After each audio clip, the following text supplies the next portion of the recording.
రక్షించింది.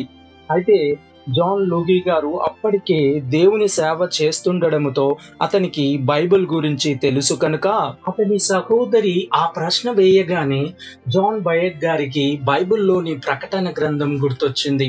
ప్రకటన గ్రంథము 11వ అధ్యాయము 9 నుండి 10 వచనాలు. మరియు ప్రజలకును వంశములకును ఆయా భాషలో మాట్లాడు వారికిని జనములకును సంబంధించిన వారు 3 దినములనర వారి శవములను చూచుచు వారి శవములను సమాధిలో పెట్టనీయరు.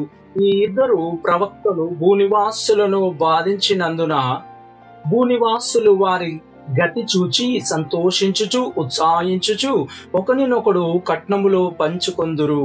ఇప్పుడు జాన్ బయట్ గారు నిజమే, యెరూషలేము సంత వీధిలో పడి ఉన్న ఆ శవములను లండన్లోని ప్రజలు, ఇండియాలోని ప్రజలు, స్కాట్లాండ్ మరియు ఇలా ప్రపంచ భూనివాసులు అందరూ చూడాలి.